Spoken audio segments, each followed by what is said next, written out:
অন্ধকারে ডুবল কলকাতা, মোমবাতি জ্বালিয়ে প্রতিবাদ আরজিকর হাসপাতালে।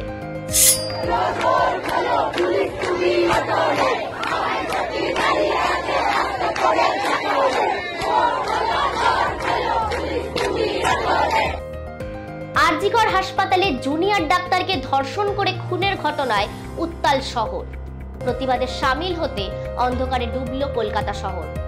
বৈদ্যুতিন আলো নিভিয়ে প্রদীপ ও মোমবাতি জেলে প্রতিবাদে সামিল হওয়ার ডাক দেন আন্দোলনরত জুনিয়র চিকিৎসকরা।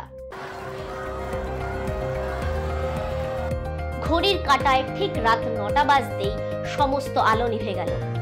বাইপাস সংলগ্ন একাধিক বহুতলে লাইট বন্ধ করে দেওয়া হয়। লাইট বন্ধ করে দেওয়া হয় ভিক্টোরিয়া মেমোরিয়ালেরও। প্রতিবাদে সামিল হয়েছিল রাজভবন।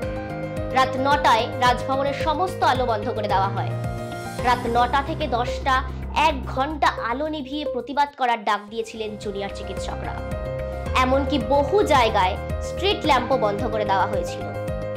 এমন প্রতিবাদের ছবি শহর কলকাতায় আগে দেখা গিয়েছে কিনা তা কেউ মনে করতে পারছেন না। শহরে লাইট বন্ধ করে দেওয়া শুধু তাই নয়, প্রতিবাদে আরজিকর ঘটনার প্রতিবাদ চেয়ে পথে নেমেছেন হাজার হাজার মানুষ।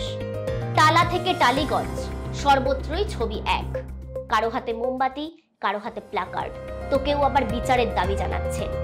এমনকি উই ওয়ান্ট জাস্টিস লেখা ব্যানারও ব্যবহার করতে দেখা গিয়েছে। শুধু তাই নয়, বহু মানুষকে গান গাইতেও দেখা যাচ্ছে। প্রতিবাদে সামিল হয়েছে বিজেপি নেতা তথা কেন্দ্রীয় মন্ত্রী সুকান্ত মজুমদার সহ একাধিক নেতৃত্ব।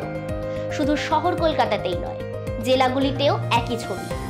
আরজিকর কাণ্ডের প্রতিবাদ জানাচ্ছেন সাধারণ মানুষও।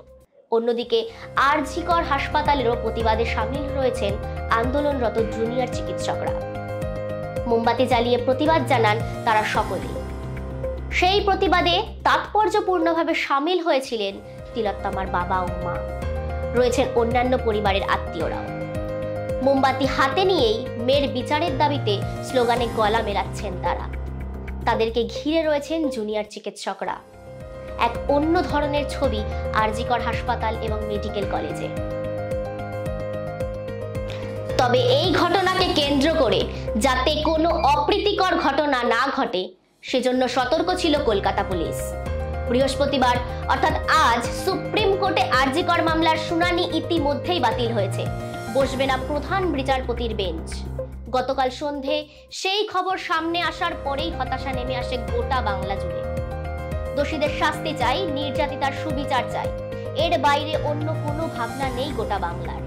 বিদ্রোহীদের এই আগুন এত সহজে নিভবে না। কোনো তারিখ পে তারিখ প্রতিবাদীদের টলাতে পারবে না। রাত দখলের এই প্রতিবাদ দিল্লি পর্যন্ত পৌঁছে দিতে চায় শহর কলকাতা। আমাদেরও নজর থাকবে সেই দিকেই।